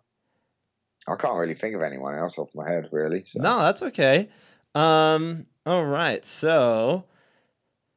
I wanted to talk about your back tattoo because that is like such a gnarly tattoo. So how did you come up with the idea of having a giant skeleton hand middle finger on your back? Okay. So I don't know. I guess since I was a kid, I've always thought, fuck you. Because like I'd always get in trouble for stuff that I hadn't done. And I always I don't know, I just worked out, you know, like fuck fuck the world. The world's fucked, you know, like. So I guess I've always had that sort of attitude. And anyway, and then like Thomas Hooper did it for me, which is crazy in itself. So like back in the day, he was one of my riding buddies. We used to ride Sidley Woods together, dig and ride, and like yeah. And then I was always into tattoos, so he started tattooing. I think he got his first gun off of Crandall actually on a road trip when he was in America. Anyway, and then I would always rip him because what I'd learned was people used to like practice tattooing on like pigs' legs and stuff to like practice. Yeah. But Tom was vegan at the time, so I was like, well, how are you going to do that? Anyway, so that was that. Anyway, he went on, and now he's like one of the best tattooists in the world. You know, like so famous, so highly skilled. And then I'd been kind of covered in tattoos by friends and stuff, and then so I sort of saved my back for him, and it just like. I don't know, but what I originally wanted was I wanted a skeleton giving 2 middle fingers, you know. And Tom was like, no, you can't do that, man, because like the skull head would be too big in proportion with the hands, you know. So there's not enough room. And then I was like, oh, okay. And then he was like, well, what about like I don't know. We were sort of talking about it. What about 1 middle finger like skeleton? I was like, yeah, cool. Anyway, and then he like called me up to the shop and like had some ideas, and he took some photos of my empty back and like sent me over some ideas, but they sort of sucked really. And like I was like, I didn't really have the heart to tell him, you know, like this ain't what I'm into. Anyway, because it's Tom Hooper, like it was weird. But anyway, on the morning of it, he's like, yeah, no, I've come up with this idea, and like, dude, I don't know, and that's what I got. Like it just worked, like fucking amazing. It's kind of like a Santa Cruz screaming hand sort of style as well, because there's like a skull in it. Like the dude just pulled it off like crazy, like he always does, you know. But yeah, and it was something, yeah, and it was none of his like patterns that he does or anything. So yeah, I don't know. I'm very so stoked on it, really, very very lucky. Yeah, it all worked out. Yeah, that tattoo is absolutely insane. My dad's actually a tattoo artist, so I'll have to bring up that name to him, and he'll definitely know who that is.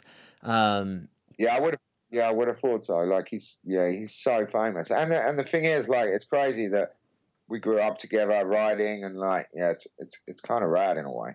Yeah, I mean, it's meant to be, you know. Yeah, it's really crazy, man. Like that is such a cool idea for a back tattoo that's so original and so like.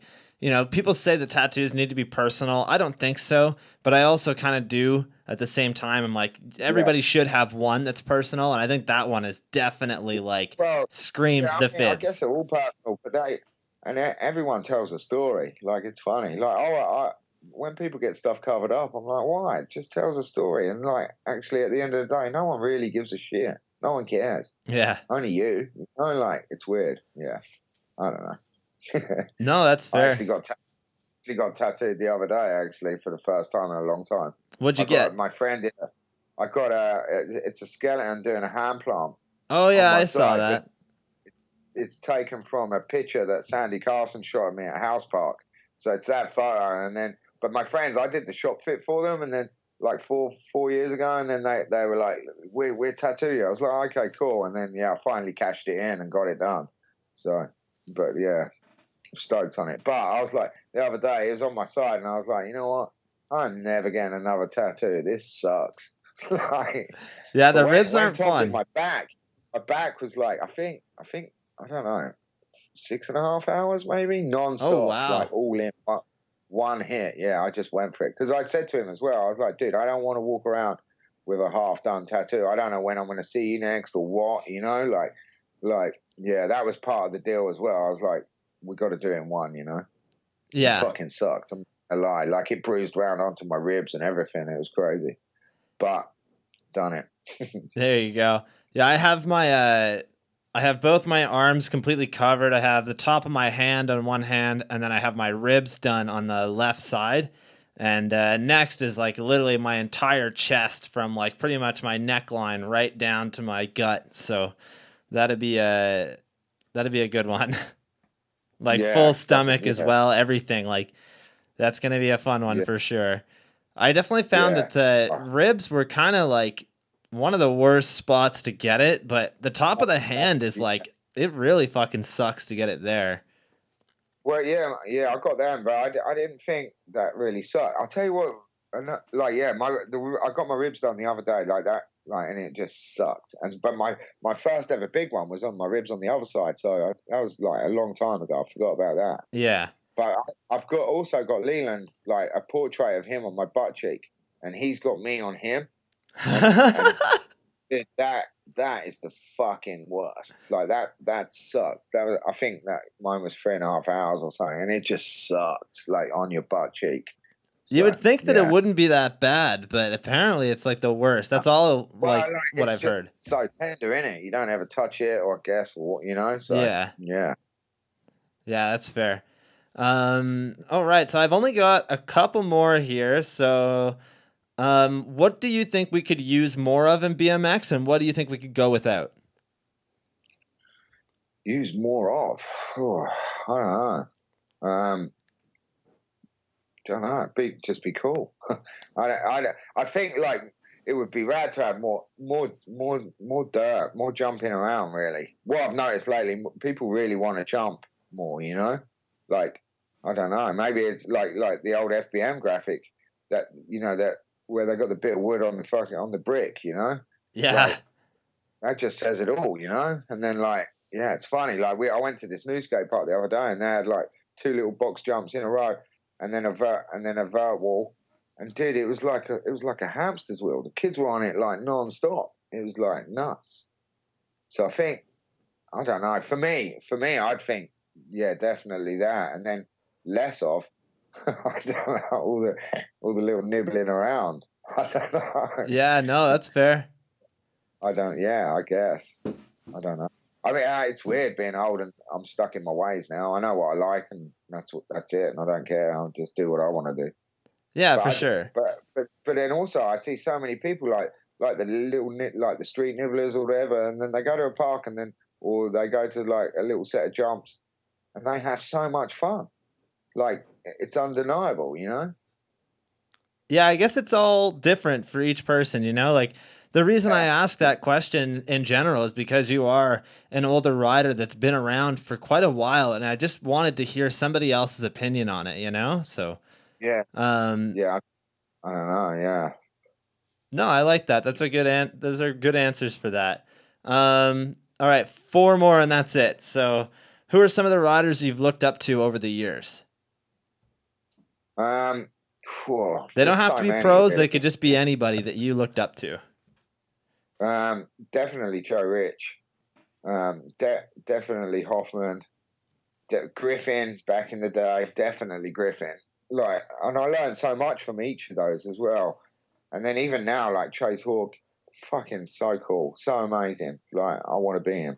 Like, he makes everything look so rad. Yeah. You know, he does all the tech nibbly stuff, and then he just goes so big and then like Boy Hilders now I think he's one of the best in the world. Yeah, like, that kid is unreal. Yeah, unreal, and so nice and so cool. Like always laughing, always joking. Like, yeah, and then even the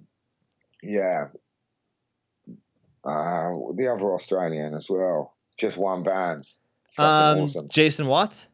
Jason Watts, cool as fuck. Yeah. Funny. Like Corey Welsh, another one. He's awesome. I think he's really good for the sport. Like, yeah, Corey's just like, yeah. Do you want to know something really crazy? Corey actually grew up. Yeah, he's isn't he? Yeah. Corey grew up about an hour from here, like where I live and where the studio is. So I'm like, that's fucking crazy. Yeah, he's like a local legend around here, you know. And then John Heaton grew up like right around here. Yeah. Yeah, he lives in Kitchener. He's actually a like court officer now, which is really crazy. Wow. Yeah, we broke into this water park to go ride the one day, and you know, the cops get called and whatnot. 3 of us escape out of the 4. The 4th guy gets caught, and goes to the police office and everything and just deals with everything. And then about a month later, he gets a knock at his door and it's court summons giving him his papers to go to court. And it's fucking John Heaton giving him his court papers. Oh, wow. Like, that is crazy. Nuts, yeah. I wonder how he felt about that. Ian, like, fucking got to get the BMXer. Yeah, Wow. I think that the guy was telling him about it and he was just laughing. So, pretty crazy. Yeah, that's wild. And then James Steele, if you know who that is, he grew up around here as well. Who? James Who is Steele. that? Do you know James No, Steele? I'm just gonna take a piss. I'm taking the laptop with me. So For sure. No, I don't know who that. Yeah, I don't know who that is. So no, but Heaton used to come over here a lot. He used to come over to the backyard jams back in the day. Yeah. I hung out with him quite a lot. Yeah. Yeah, Heaton's he's unreal. He's another one of those ones. Those like nutters. Like so good. Like nobody really knows how good he is.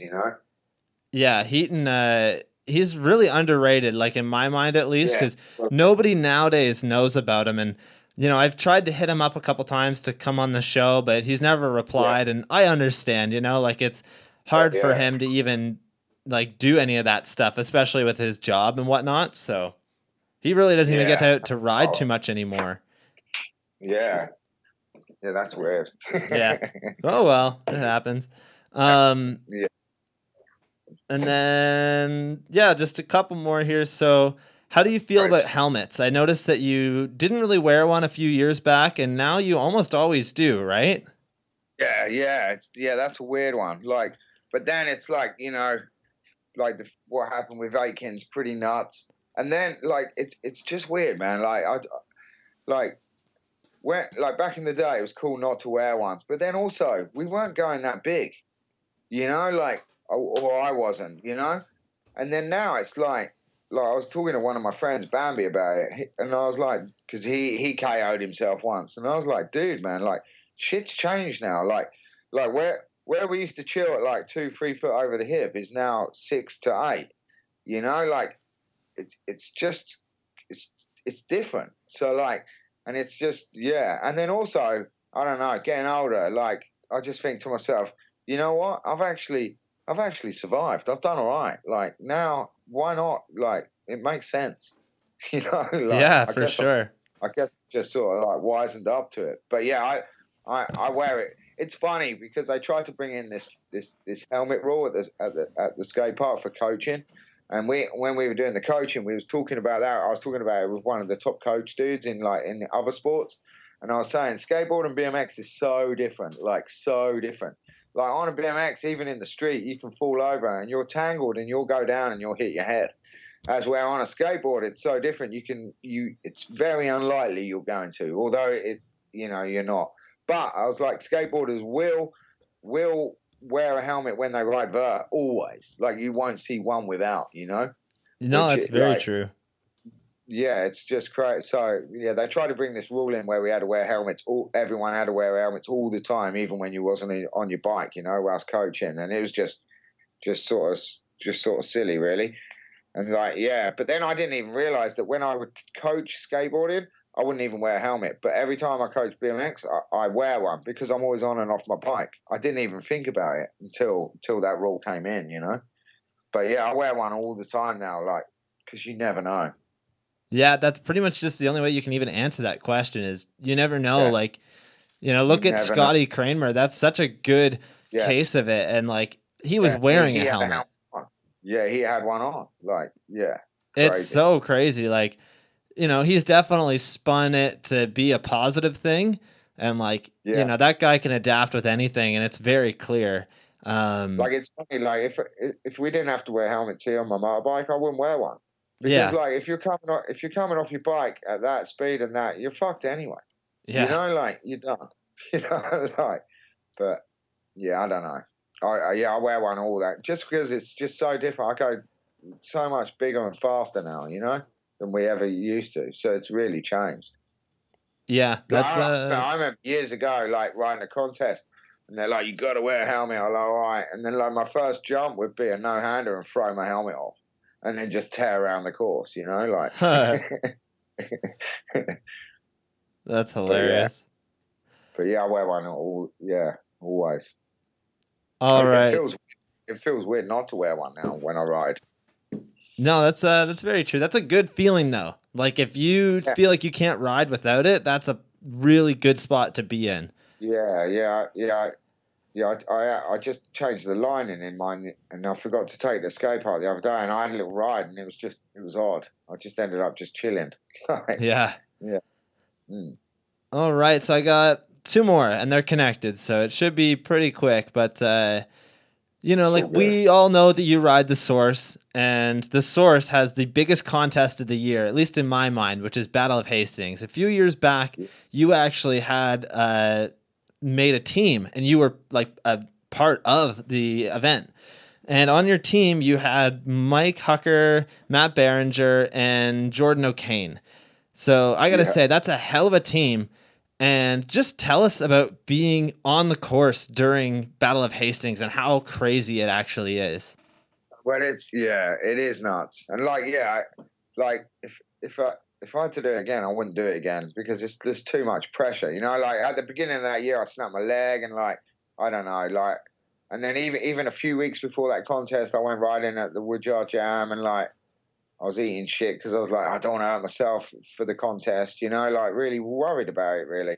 But it's but that all goes, but then it is crazy. And then I guess, I don't know, just the atmosphere in there is insane. Everyone's just going nuts, man. Like a lot of people said, I know we ain't gonna win, So I tried to pick a team. I tried to pick a team that would entertain, And I did try. Nyquist was going to be on it. So at the minute, it all sort of changed, really. But then I did think, well, fuck, I'll try and keep it S&M, So, yeah, because even Hoda couldn't make it. So that's why Jordan got on in the end. But I always wanted Berenger from the beginning, So, but, yeah, and then, I just wanted to keep it S&M to say thanks to S&M, really. And then, Hucker came over. So, but it's just nuts. Like if we had a clapometer, everyone says this, like we would have won, because it's just. But that's what I think. For me, it's more about the entertainment, like the show. Put the show on, I always do that. I think when I ride, try and put the show on. It's not about, I don't know, nailing all the tricks or whatnot. I don't know. But yeah it's insane in that building where everyone's banging on the railings and because there's plastic covering the railings and it was insane, man. It was wild. Yeah, that event always. That's the thing I look forward to every year is watching all the highlight videos that people release of it, and it's such a crazy thing just to see because it's all the best BMX riders in the world. It's not a few of them. It's literally all of them. Yeah.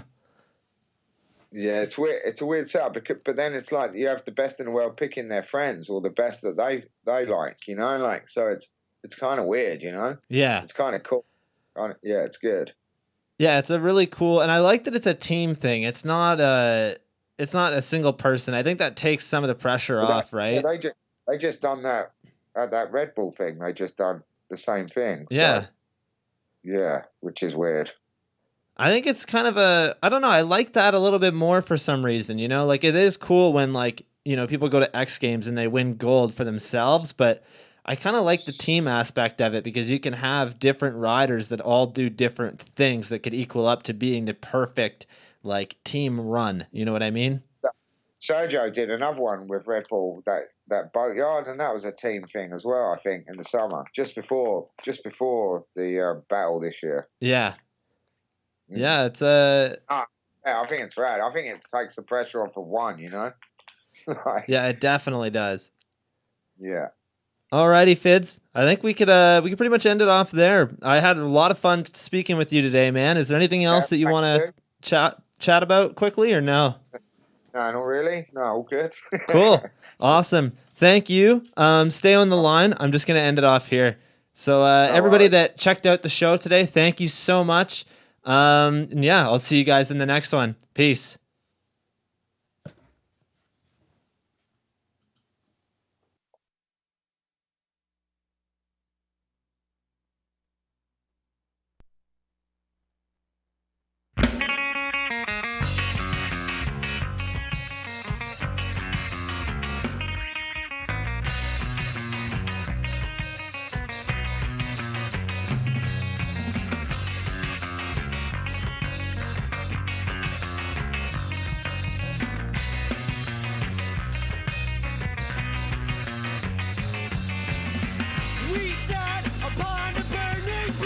began of a recklessness, bubbling through sentences. The chemicals made us sick, thin lips, exasperated tongue, cold feet, always on the run. You'll never find someone or something to care about. You've got no one to impress.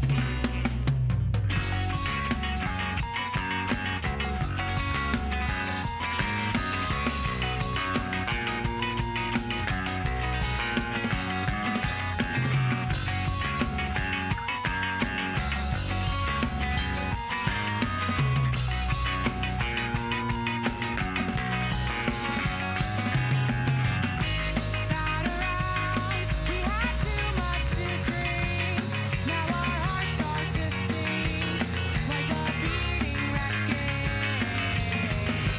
Guess I need to figure out my mind.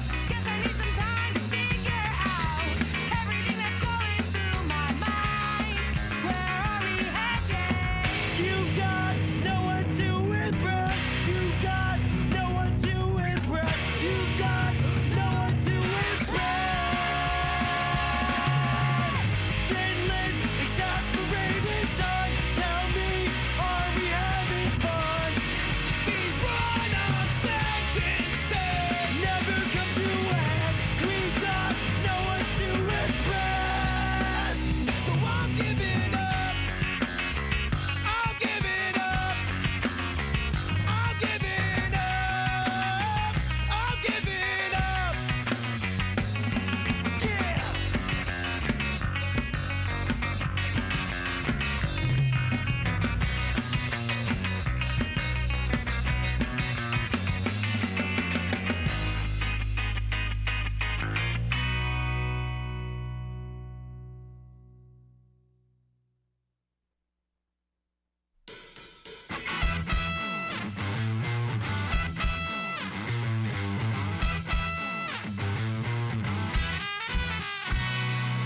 Hiding through shadows and checking your clothes. Honey, I want you most, and soon I'll have mine. I'm never lonely outside of your window, and I see you've been alone. Darling, what's on your mind? I said I'll be back. I said I'll be back here.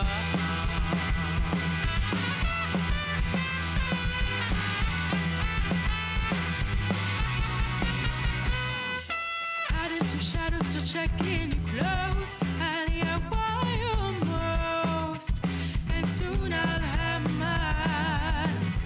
I'll be that shiver that rolls down your spine, whisper that